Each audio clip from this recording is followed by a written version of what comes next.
Senhoras e senhores, no jogo Warcraft, aquelas vozes que se você ficar clicando em cima dos personagens, eles vão falando Hello. Yes, my lord. Exato. Só que de repente eles começam a falar outra coisa. Ah, é?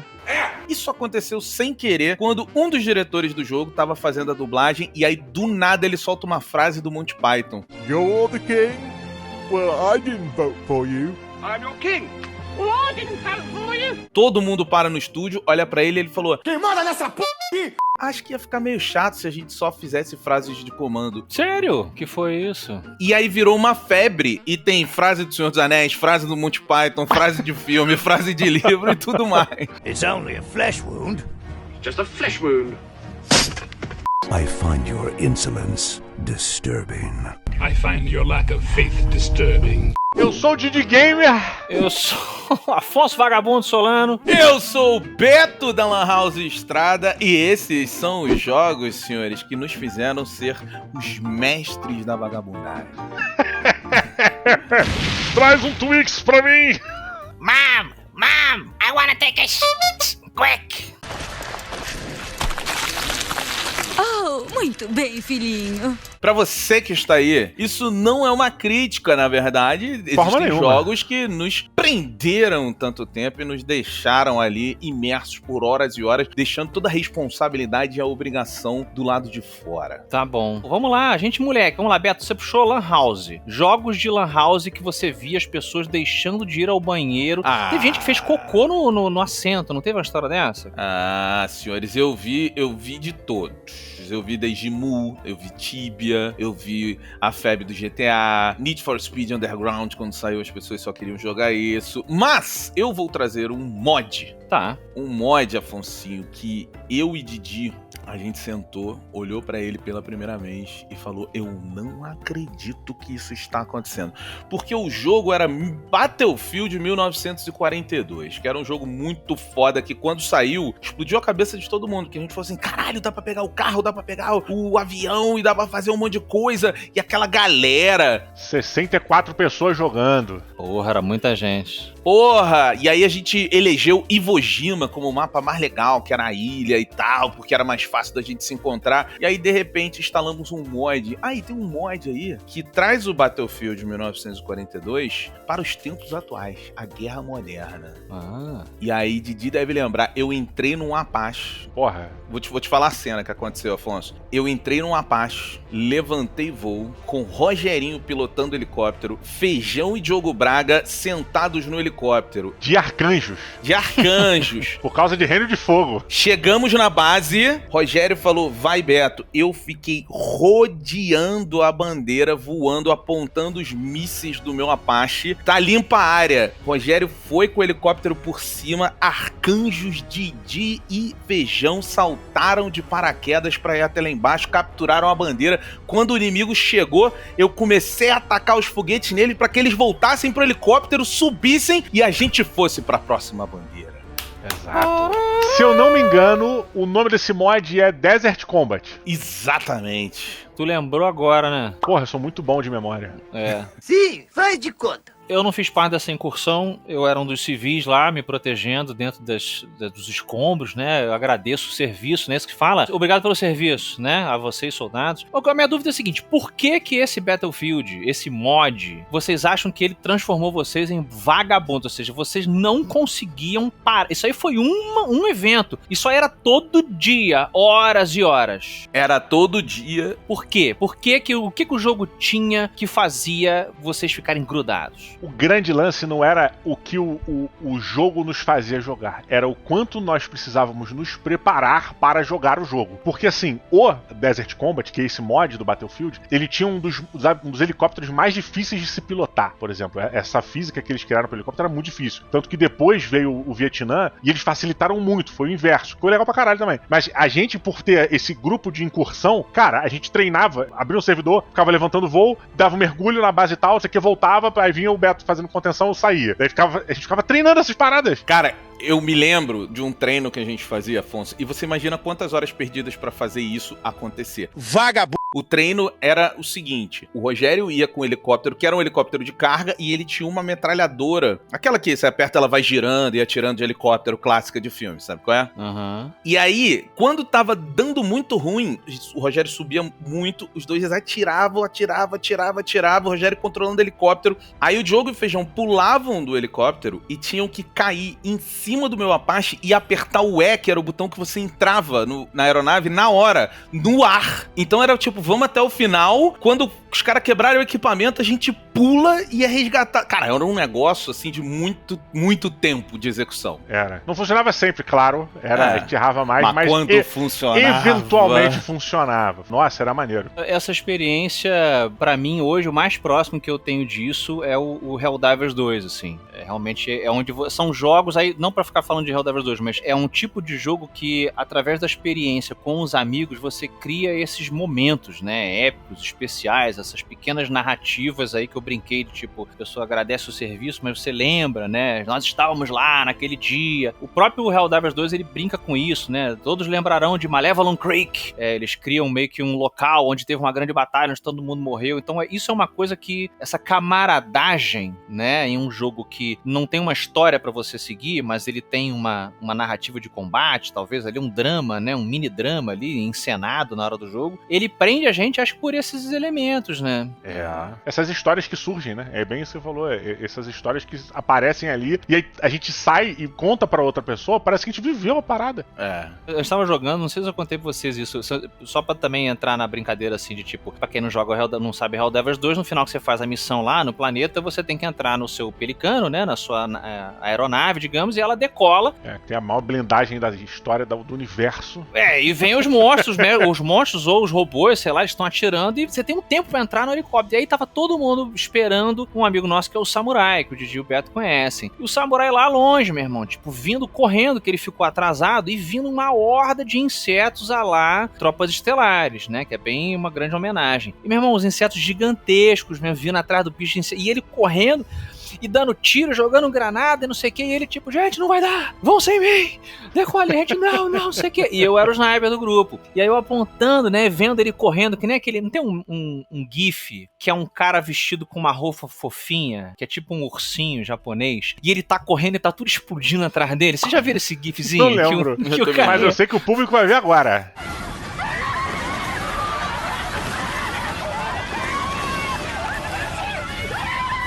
Cara, e o Samurai vindo correndo, não vai dar. Meu irmão, aí daqui a pouco eu vi, a uns 100 metros assim do Samurai, tinha uma bomba nuclear. Uma Hell Bomb. Desativada. São algumas que caem ali e elas não estouram. E ela não explodiu, elas perfeito. Ficam ali esquecidas. Exatamente. E aí eu vi, eu falei assim, Samurai, isso é tão louco, como é que é aquela frase de filme? Isso é tão louco que pode até funcionar. Pode dar certo. Só vem reto, cara, vem reto. É agora, vem, mas o que você vai fazer, cara? Não dá tempo de explicar. Meu irmão, quando ele passou pela bomba, eu calculei mais ou menos. Na cara dele ele morreu. Cara, eu tirei uma bala e fez um furinho de brinco na orelha dele e acertou a bomba atrás e a bomba nuclear explodiu e levou os monstros, né? E ele ficou um pouco chamuscado nas costas, mas chegou a tempo. Então, são essas coisas que fazem você dormir com um sorrisão. Depois você desliga todo mundo tarde da noite, você dorme com um sorrisão. No dia seguinte você quer... Caraca, o que vai acontecer hoje, né? Qual outra cena que a gente vai viver hoje?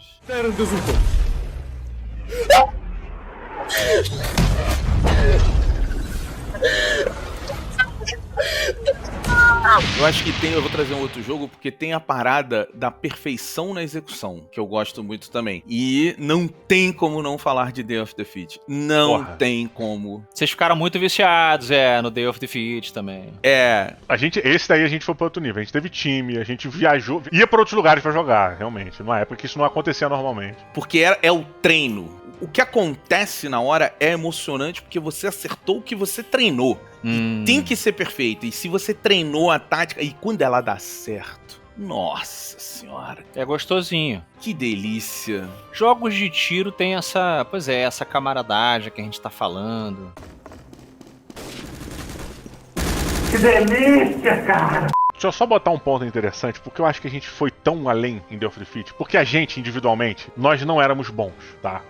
É mesmo. A gente tinha alguns expoentes ali que tinham momentos interessantes, que brilhavam e tal, mas a gente não era bom pra caralho. Se tu pegasse um jogador profissional e botasse num X1 contra a gente ia perder. Todo o nosso time ia perder no X1. Fato. Só que a gente, sabendo das nossas limitações, a gente ganhava nas estratégias. Então, por exemplo, a gente perdia muito tempo pensando em tudo que envolvia o time e o jogo. Ao ponto de a gente falar assim, cara, o Nico Bellic não consegue seguir regra.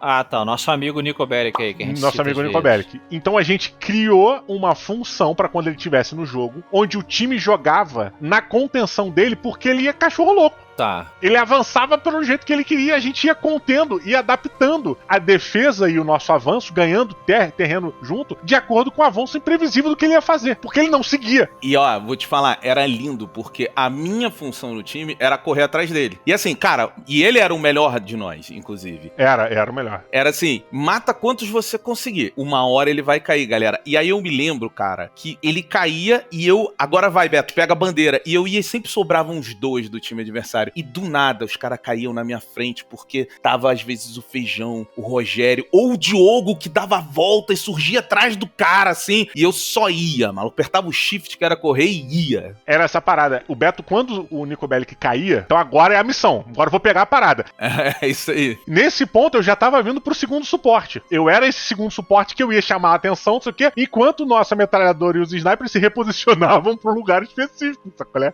Era lindo. Cara, era muito legal. Tinha umas fases dentro de Death Defeat, não é que o jogo fosse quebrado, mas ela era objetivamente desbalanceada. Por exemplo, Omaha Beach. Omaha Beach é um cenário onde quem está jogando do lado do eixo tem preferência, porque você tá numa parede de concreto, né? Você tá com visão de cima pra baixo e tal. A vantagem do grupo dos aliados que tá subindo é que você tem mais gente entrando, mas é impossível você subir na areia. Cara, é pra ser desequilibrado. É parte da narrativa também você ser o underdog da parada, Cara, quando a gente subia uma fase dessa, como uma avalanche, que era uma ladeira também, que tinha esse desnivelamento de certa maneira, cara, a gente ganhava uma fase que era improvável por causa da estratégia, era muito satisfatório. Isso que fazia a gente ficar um tempão jogando, fazendo, ficando e indo. Conceito de estratégia, em grego, estratégia. Olha, falando de mecânicas, fugindo um pouco de tiro, um tipo de mecânica que facilita muito você ficar viciado é a mecânica do RPG de fantasia, né? Porque ela tende... feio, bom, hein? Então, ela tende a ser... não, por exemplo, Alan Wake. Alan Wake, você termina uma fase, ele até brinca com isso, é uma coisa muito episódica. Tipo, acabou o episódio, fechou a parada. Ou outros jogos que fecham aquela fase, fecham aquela missão, depois vem a própria, isso aqui você sente aquela... Você tem aquela sensação de satisfação, digamos. Um prato cheio. Você comeu um prato cheio e fala... Tô satisfeito, vou fazer outra coisa. Agora, jogos tipo... Baldur's Gate 3 acho que é o jogo mais recente que me transformou num vagabundo, cara. Eu ficava assim... E vocês sabem que eu não sou um cara de me viciar nas paradas. Mas ele é tão bem feito nessa mecânica de... Você acabou uma parada e aí tu vai desligar e tu olha... Tá ali a próxima missão. Tu olha pra ela. Aí ela faz pra você assim... É rapidinho. Sabe o Rick and Morty? Let's go, Morty, let's go, just a quick adventure, come on, classic Rick and Morty e tal. É tipo, rapidinho, vem fazer uma parada rápida aqui e tal, aí você tá... 15 minutinhos. Aí 15 minutos vira 30 minutos. Aí no meio, às vezes, dessa missão de 30 minutos, você vê uma outra parada que você fala assim, preciso voltar aqui depois. Caraca, tu vai fazendo vários... Cara, eu acho animal do Baldur's Gate quando uma parada do lore se conectava a uma coisa fora daquele eixo e você fazia uma associação histórica. Tipo assim, peraí, esse item aqui era aquela parada que a mulher tava falando lá no começo do jogo? Tá. Meu irmão, e aí tu para tudo que você tá fazendo, aí vai pegar os seus itens, vai reler os livros, e vai ver o log, e vai dizer que... E aí tu gastou nisso 1 hora sem jogar. Só pesquisa pra ver qual é a conexão. Total. Cara, é incrível. Fora, às vezes, quando você erra, às vezes eu faço, às vezes, isso em jogo, né? Uma coisa deu errado. Puta merda, deu errado, perdi alguém, ou sei lá. Aí eu, tipo assim, cara, vou fazer de novo. Puta, mas tu tá 15 minutos nessa sequência, tipo... Não, eu tenho um save rapidinho. Vamos fazer de novo, rapidinho, pra ficar bonito, pra ficar maneiro. E aí tu refaz a parada. Aí tu se sente mais vagabundo. Tipo assim, caralho, os últimos 15 minutos da minha vida não serviram pra nada. Nada disso vai ficar... Você aprender eu vou como ficar ser melhor na segunda. Mas é isso. É verdade. Mas eu me sinto meio tipo assim, porra, brother, mas... Tá, tem que pensar como você acabou de falar, exato. Mas viciou. Viciou mesmo. Viciou muito, assim. Falei, caralho, que jogo filho da puta. Bow before the absolute. Bow! Você é um filho da puta! Vou trazer um aqui que, tristemente, não foi há muito tempo atrás, foi recente, e eu percebi, de verdade, cara, depois dos 40, que eu estava viciado num jogo de videogame. Eu tenho, cara, naturalmente uma facilidade para me apegar a jogos multiplayer. Multiplayer, não necessariamente um contra todo mundo, mas que eu tenho, assim, uma equipe contra a galera, né? Gosto muito desse estilo de jogo, tipo Helldivers, tipo o COD Battle Royale, esse tipo de jogo assim. E, sem querer querendo, eu comecei a jogar todos os dias, pelo menos 1 ou 2 partidas de Fortnite. Nunca me pegou, mas eu entendo essa parada. Cara, e começou naquela parada assim, meu irmão, é um jogo que roda liso. O Fortnite, eu acho ele interessante, por um lado, que a maioria das pessoas não fala, mas ele é um jogo muito fechadinho. Se você pegar ele pra dar tirinho... A mecânica é boa mesmo? Ela é muito boa, cara. Quando você entende ali o beabá da parada, meu irmão, não tem erro. Tu vai jogar, tu vai bater de frente com a galera, assim, sabe? Óbvio que os malucos, né, os tryhard, não tem jeito. Cara, e você vai. E aí, o que vai acontecendo? Tu bate com os tryhard, o maluco nível 300 e o caralho, morre. Mas de vez em quando, tu tenta uma jogada e ela dá certo. E tipo assim, o cara vem pra cima de você e aí tu tá com a bazuca, tu, porra, pula por cima do maluco, joga uma bazuca no cara, o cara explode, te perde, tu chega por trás dele, dá uma picaretada e mata o cara. Tu, caraca, meu irmão! Aí tu fala, caralho. E aí, esses pequenos momentos, eles começam a acontecer com mais frequência. Tá, entendi. E aí aquele grupo de pessoas que tava jogando com você de vez em quando, começa a se transformar na galerinha do Fortnitezinho. Vira aquela resenha de fim de noite. Isso que eu falei, né?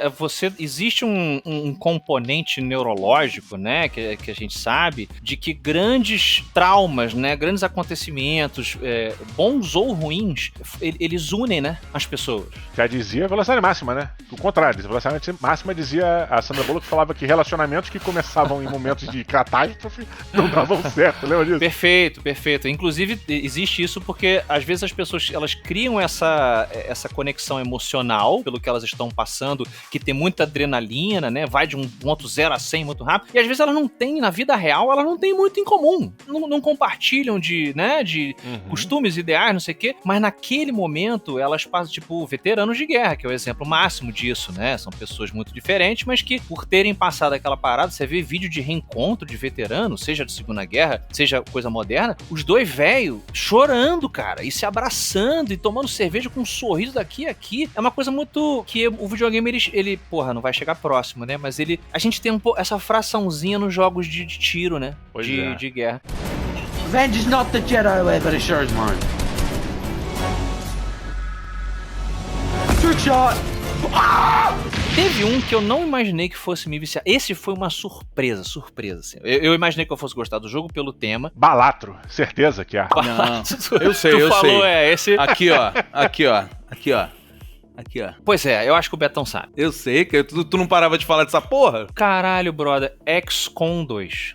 XCOM 2, porra, delicioso jogo, delicioso. Que o pariu. E eu ainda fiz uma parada que o Diogo e o Beto sabem que eu sempre fiz desde moleque, que eu gosto de fazer os meus amigos nos jogos. Então, quando a gente jogava NBA, 2K, sei lá o que, lembra? Eu fazia vocês, fazia eu, você podia customizar o bonequinho, aí tinha o Didi, o Beto, tinha o Rogério, o André e tal, tinha todo mundo, Marcelinho, Pazuzu, Delcio. E, cara, eu fiz vocês, né, fiz todos nós no XCOM 2. Então, além do jogo ter uma dinâmica de meio xadrez, né? É uma foda. Puta, o gameplay estratégia foda, muito bem refinado e tal. Porra, às vezes tu tá na hora lá, e aí, puto, o Diogo morreu. Aí tu, puta que pariu. E tem gente que fala, não, o que aconteceu, vamos lá. Eu joguei assim o XCOM. Eu jogo assim, né? Vamos honrar o Didi, mandar o caixão dele, né, pras estrelas e tal, não chega tanto que é no planeta. Mas, cara, eu ficava muito puto, falei, cara, eu não posso perder o jogo. O jogo era o meu melhor sniper. Aí eu vou de novo e carrego a porra do jogo, e joga de novo, o jogo não morrer, o jogo não pode morrer. No XCOM, eu tava jogando no PS3, e aí tava jogando com as crianças, com os moleques, meus filhos, né? Só que eu tava executando, e eu fiz família toda, fiz a galera toda, familiares todos, assim, e nós éramos esse pelotão gigante, né, combatendo os alienígenas. E eles iam dando as decisões pra cada pessoa. Pra eles, principalmente, quando legal. Tava o meu sobrinho aqui, meu sobrinho tomava a decisão dele e tudo mais. Primeiro personagem que morreu foi a Dona Maria. O Pedro chorou. Maneiro, imersão. Com razão. Pô, com Moleque, razão. mas ela morreu épico. Ela morreu muito, tipo, pra salvar a gente lá. E aí eu fiquei naquela, eu falei, porra, será que a gente... Só que a gente tinha combinado, não volta, né? Morreu. Tá. Só que é diferente, quando tu vê aquilo ali, tu fala assim, puta, será que eu volto, cara? Será que eu não Pois volto? é, matei a mãe dos meus filhos, né? Mas ela morreu por uma boa causa. Mas é o que fica, né?